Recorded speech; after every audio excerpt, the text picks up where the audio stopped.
What's up, YouTube? This is PN Collector here. I'm actually here with the deck profile for you guys right now. Built recently Infernities for the new format, and I've been testing it for quite a while since it actually first got announced a few weeks ago. So I've been more or less trying to see how I like the deck. It's really fun to play. It's not my meta deck of choice, though. I don't really feel that I would want to play it as of right now. I do like to play it a lot, though, in testing, though. It's actually really fun because a lot of the combos you can do and stuff like that. And I like how it thinks outside a lot for what you can do in terms of power plays. I mean, some of them can be very straightforward. I mean, of course, people feel that you could lose to Maxi or Veiler with this deck, but technically you can't. Because compared to the Synchro version, the Exceed version is a lot easier to work with because you can choose when to stop and when to go. Now, it has had a little bit of new cards added thanks to Judgment of the Light, and the deck has actually gotten pretty consistent because of it, and I do like it a lot. So, for further ado, I'll go into the deck and let you guys know what it is right now. So, first off, we're playing 3 Infernity Archfiends, and fortunately, you have to play this. Him being an Infernity is a big key point, but also the fact that he's an Archfiend himself really does contribute a lot to the overall strategy of the deck. Now, I will go into detail more, though, like I said, but I'll go ahead and get the deck list ready first. 3 Infernity Necromancers. This guy is pretty much what helps get everything going, especially later on, and also he combos with Transmodify, which really does help push a lot of it.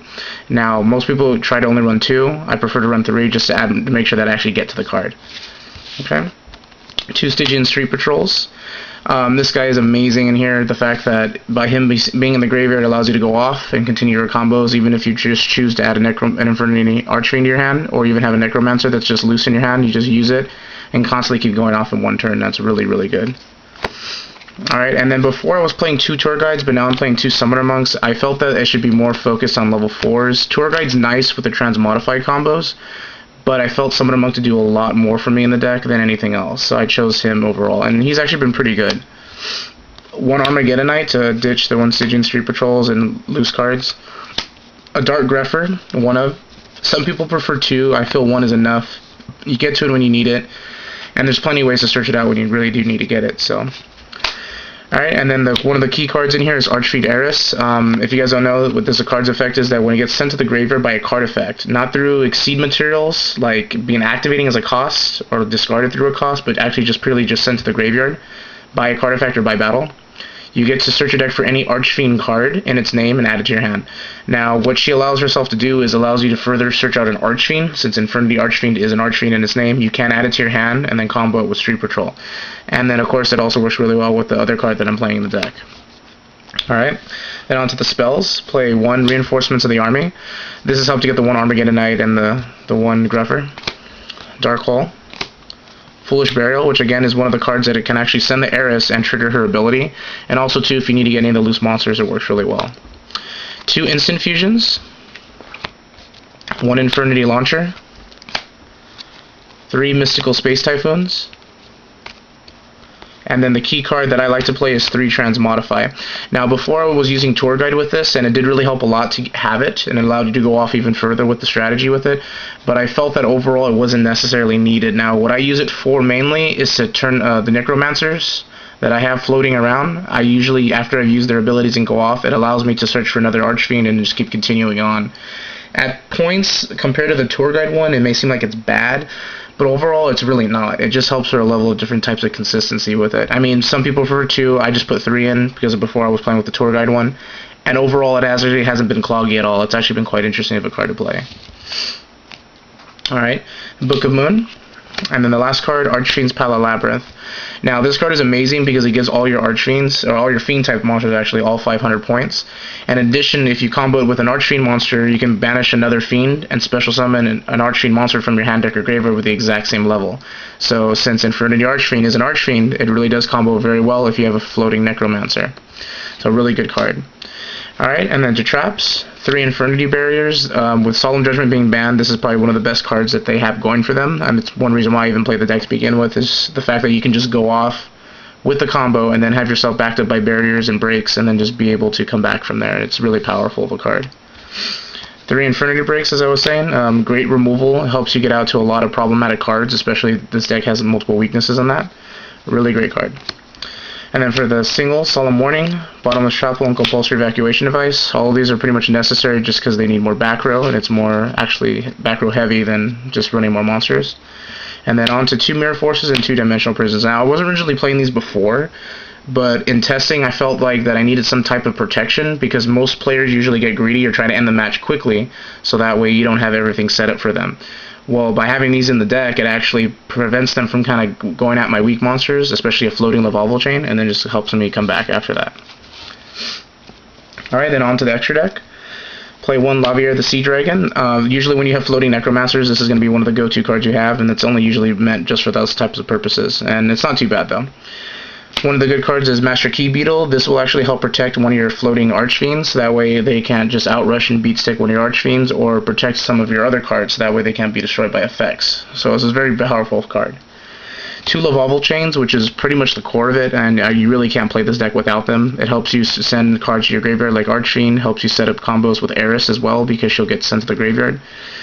And it overall just gives you everything that you need. So, alright, one Abyss Dweller. And I play two Diamond Direwolf. Now, the reason why you play two Diamond Direwolf is because you're going to have situations where you will be forced to constantly keep exceeding, and your opponent's going to interrupt your plays or have a card that you really need to get rid of. And by having Direwolf at 2, it actually allows you to go further past that. And then Gagaga Cowboy, Maestroke, Dagusta Emerald, Black Ship of Corn, Gem Knight Pearl, Evil Sworn Ouroboros, and Dark Fire Dragon. And then the last one for instant fusion is Barracks. Now, a lot of people are going to wonder why Barracks in particularly, because Barracks is actually the only Fiend fusion that we currently have out right now. Now, the real purpose of why he's in there is to combo off with a particular one. That's the Pala Labyrinth, mixed in with an Archfiend and a Necromancer. So, if by chance you have any of these three cards in play, it allows the Labyrinth to be purposely used for a good reason. Now, for example, if you combined, you have just an Archfiend in play, and you play Instant Fusion, and then you bring out Barracks. Barracks is a Fiend-type monster, so therefore when you go and activate the Field Spell card, the Field Spell card then will allow you to target Archfiend, and then banish another Fiend-type monster. So Barracks is just mainly being used to be removed as the effect cost for the entire Pan Labyrinth. So by banishing Barracks, it goes out of play, and then will allow you to search for another Archfiend from your deck or your graveyard, or even in your hand. So it helps you to go ahead and get another combo off through it, and then search another card. So that's the reason why Barracks is in there for an instant fusion target, because it's actually it's the only Fiend that you can use that's a fusion, and it does work with the combos that you'll have with those types of cards. So it's really, really powerful, especially to go off with that. Now, it may seem kind of random to have just the 1-up for that purpose, but you believe it or not, it does happen more often. And also, too, about the instance where you have like a floating Necromancer, this is also really good, too, because if you use the effect of your Infernities Necromancer to bring back an Archfiend and it's floating, you use the field spell card, target it, and then remove from play the Necromancer, and then just get another Infernity Archfiend altogether. So the deck allows you to constantly keep getting back some cards, and you'll be surprised how many times you actually use this one card's effect.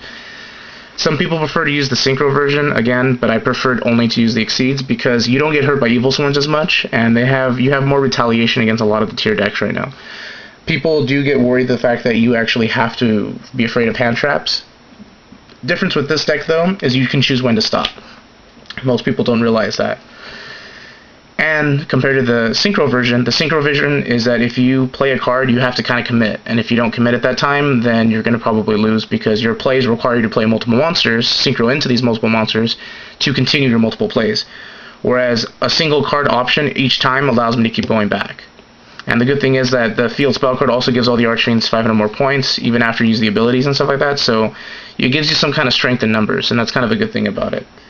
Compared to other stuff, though, of course, the deck can be kind of stagnant. It just depends on how your openings are. But if you actually know how to use the deck very well, you can make a powerful key plays with a lot of different things with it. And I've tested it quite a bit of a lot of things in the format right now. I've tested it against Dragon Plants. I've tested it against, Mermails. It actually has done well against all those matchups. I tested it against Bujin today. But the most thing I kind of felt a little bit happy for, that it played against Necro Valley, the Gravekeepers, with it. And it was like a really anti-meta-ish deck, and this deck still won. You just have to be confident in what you're playing and how you deal with everything, and not to rush too much with the deck, because with this deck, being patient rewards you, and also being aware of what you're doing allows you to make the powerful plays. Especially making combos off Lavalval Chain and going off normally with, like I said, Archfiend Eris being a key card to help rotate a lot of the stuff. So hopefully you guys like it, and then again with the deck profile, just feel free to let me know. And this is PN Collector, guys, signing out.